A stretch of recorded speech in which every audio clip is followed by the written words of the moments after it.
नमस्कार. आज या व्हिडिओमध्ये आपण पाहणार आहोत आषाढ विशेष ही रेसिपी. आज या व्हिडिओत आपण बघणार आहोत दशमी कशी बनवायची, ते पण अगदी पारंपरिक पद्धतीने, अजिबात वातट आणि चिकट न होता. सगळं साहित्याचं प्रमाण अगदी अचूक पद्धतीने या व्हिडिओत दाखवलेलं आहे. या दशम्या ज्या आहेत त्या अजिबात वाटत होत नाहीत. एका हातानेच आपण याचे सहज घास मोडू शकतो, इतक्या छान या दशम्या तयार होतात. अजिबात वातट चिकट होत नाहीत आणि भरपूर असे पदर याला सुटलेले आहेत. चला तर मग सुरुवात करूया आजच्या आपल्या रेसिपीला. 7 ते 8 दिवस टिकणारी छान अशी दशमी ही रेसिपी. सगळ्यात आधी आपण एका भांड्यामध्ये 1 वाटी बारीक चिरून घेतलेला गूळ घ्यायचा आहे. त्याच गुळामध्ये आपण त्याच वाटीच्या मापाने 1 वाटी एवढं दूध घेणार आहोत. हे दूध जे आहे ते उकळून गार केलेलं दूध आहे. गरम पाण्यात आपल्याला हे गूळ घ्यायचं नाही, नाहीतर दूध नासलं जाईल. आता हा गूळ जो आहे तो या दुधामध्ये पूर्णपणे विरघळून घ्यायचा आहे. त्यासाठी चमच्याच्या साहाय्याने असं गूळ दुधामध्ये व्यवस्थित मिक्स करून घ्यायचा आणि पूर्णपणे गूळ विरघळून घ्यायचा आहे. इथे काही लोक दुधाऐवजी पाण्याचाही वापर करतात, पण पाणी वापरल्यामुळे दशमी जी आहे ती वातट होते किंवा चिकट होते, नाहीतर कडक होते, खुसखुशीत अशी होत नाही. त्यामुळे मी इथे दूध वापरलेलं आहे. सगळं गूळ दुधामध्ये व्यवस्थित मिक्स करून झाला. आता आपण पीठ मळून घेऊयात. पीठ मळण्यासाठी मी इथे 3 वाट्या गव्हाचं पीठ घेतलेलं आहे. ज्या वाटीने आपण दूध आणि गूळ घेतलेलं होतं त्याच वाटीच्या मापाने 3 वाट्या गव्हाचं पीठ घ्यायचं आहे. त्यामध्ये चवीनुसार मीठ, थोडीशी वेलची पावडर आणि 1 छोटा चमचा सुंठ पावडर घालून घ्यायची आहे. याने चवीला दशमी खूप छान होतात. आता 2 ते 3 चमचे साजूक तूप घालायचं आहे.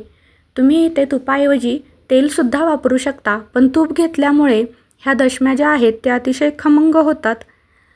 आता हे पीठ जे आहे ते असंच कोरडं व्यवस्थित तुपामध्ये मिक्स करून घ्यायचं आहे. हे तूप जे आहे ते सगळ्या पिठाला सगळीकडे व्यवस्थित लागलं पाहिजे, अशा पद्धतीने हे मिक्स करून घ्यायचं. आता मगाशी जे आपण दूध आणि गूळ मिक्स करून ठेवलेलं होतं ते चहाच्या गाळणीने गाळून घ्यायचं, कारण गुळामध्ये ऊसाची चिपाडं किंवा काही एखाद्या वेळी कचरा वगैरे असण्याची शक्यता असते. त्यामुळे हे दूध आपण गाळून घ्यायचं. आता चपातीची कणिक ज्याप्रमाणे आपण मळतो त्याचप्रमाणे हे पीठसुद्धा व्यवस्थित मळून घ्यायचं आहे. जर हे पीठ तुम्हाला थोडंसं पातळ वाटलं तर तुम्ही यामध्ये आणखीन गव्हाचं पीठ घेऊ शकता आणि छान चपातीची ज्याप्रमाणे आपण कणिक मळून घेतो त्या पद्धतीने हे पीठ मळून घ्यायचं आहे. जास्त सैलसरही नाही आणि जास्त घट्टही नाही, अशा पद्धतीने हे पीठ आपल्याला इथे मळून घ्यायचं आहे.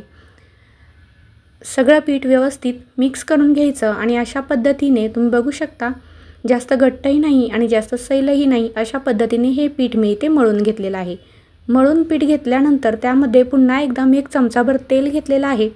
व्यवस्थित सगळ्या पिठाला लागलं पाहिजे यासाठी पुन्हा एकदा 1-2 मिनिट छान मळून घ्यायचं आहे.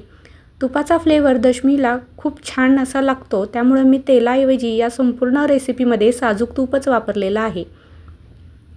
10 ते 15 मिनिट हे पीठ मी छान भिजून दिलं. त्यानंतर आता या पिठाचे गोळे तयार करून घ्यायचे आहेत. आपण ज्याप्रमाणे चपाती लाटतो त्याचप्रमाणे ह्या दशम्या लाटणार आहोत, पण चपातीपेक्षा किंचित असं थोडंसं जाडसर आपण हे पीठ लाटून घेणार आहोत. ज्याप्रमाणे आपण चपातीचा गोळा तयार करतो त्याचप्रमाणे हा गोळाही तयार करून घ्यायचा आहे. हे पहा, अशा प्रकारे मी याचे गोळे तयार करून घेतले. त्याला थोडंसं गव्हाचं कोरडं पीठ लावून घ्यायचं आणि लाटण्याने थोडंसं लाटून घ्यायचं. थोडीशी अशा प्रकारे ही चपाती लाटून झाली की त्यावरती थोडंसं तूप लावून घ्यायचं. इथे तुम्ही तेल लावलं तरी चालेल, पण मी इथे सगळ्या दशम्यांना सगळ्या रेसिपीमध्ये तूपच वापरलेलं आहे. थोडंसं कोरडं गव्हाचं पीठ घालून याचे अशा प्रकारे ही कणिक फोल्ड करून घ्यायची, ज्याप्रमाणे आपण चपातीसाठी बनवतो तशी. सगळ्या बाजूने व्यवस्थित पॅक करून घ्यायची, म्हणजे याला छान पदरही सुटले जातात. आता थोडंसं गव्हाचं कोरडं पीठ घेऊन हे ज्याप्रमाणे आपण चपाती लाटतो त्याचप्रमाणे दोन्ही साईडने आलटपलट करून हे पूर्ण पीठ जे आहे ते लाटून घ्यायचं आहे. तुम्ही बघू शकता अशा प्रकारे मी हे सगळं पीठ लाटून घेत आहे. आपण घेतलेल्या साहित्याच्या प्रमाणामध्ये कमीत कमी 7 ते 8 अशा या दशम्या तयार होतात. लहान मुलांच्या टिफिनला असू द्या किंवा प्रवासामध्ये तुम्हाला लांब कुठे जायचं असेल तर अगदी परफेक्ट अशी ही रेसिपी आहे. हे पहा, अशा प्रकारे मी इथे लाटून घेतलेलं आहे. चपातीपेक्षा किंचित असं जाडसर हे मी ठेवलेलं आहे. आता ही दशमी आपण तव्यावरती भाजून घेऊया. सगळ्यात आधी तवा गरम करून झाला की त्याच्यावरती थोडंसं तूप घालायचं आहे. त्याच्यावरती ही दशमी टाकायची आहे आणि एकदम लो फ्लेमवरती आपण ही दशमी भाजून घ्यायची आहे. जर हाय फ्लेमवरती तुम्ही ह्या दशम्या भाजायला घेतल्या तर त्या आतून कच्ची राहते आणि 7 ते 8 दिवस टिकली जात नाही, लगेच खराब होऊन जाते. दुसऱ्या साईडनेही आपल्याला भाजायचं आहे. एका साईडला आपण तूप लावून घेऊया. तुपामुळे या जास्त दिवस टिकल्याही जातात आणि याला खूप छान असं फ्लेवरसुद्धा येतो. खाण्यासाठी खूपच छान लागतात. सगळेजण अगदी आवडीने खातात.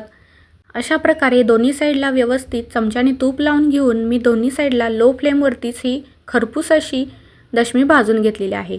छान फुगायलासुद्धा सुरुवात झालेली आहे. लो फ्लेमवरतीच ही दशमी भाजून घेतल्यानंतर तव्यातून आता आपण काढून घेऊया. अशा प्रकारे मी सर्व दशम्या इथे बनवून घेतलेल्या आहेत. अगदी एका हाताने सहज मोडता येते इतकी छान ही दशमी तयार झालेली आहे. तुम्ही बघू शकता अजिबात वातड अशी झालेली नाही आणि छान पदरही सुटलेले आहेत. चवीला तर खूप छान लागते. लहान मुले तर खूप आवडीने खातात. ही दशमी तुम्ही साध्या चटणीबरोबर किंवा शेंगदाण्याच्या चटणीबरोबरही प्रवासामध्ये खाऊ शकता. अशा प्रकारे ह्या दशम्या मी इथे बनवलेल्या आहेत. ही पारंपरिक रेसिपी तुम्हाला कशी वाटली मला कमेंट करून सांगायला विसरू नका. ही रेसिपी जर तुम्हाला आवडली असेल तर व्हिडिओला एक लाईक आणि शेअर नक्की करा. तुम्ही या चॅनलवर जर नवीन असाल तर चॅनल सबस्क्राईब नक्की करा, म्हणजे अशाच प्रकारच्या पारंपरिक आणि नवीन रेसिपीज लगेच तुम्हाला बघता येतील. हा व्हिडिओ पाहिल्याबद्दल खूप खूप धन्यवाद.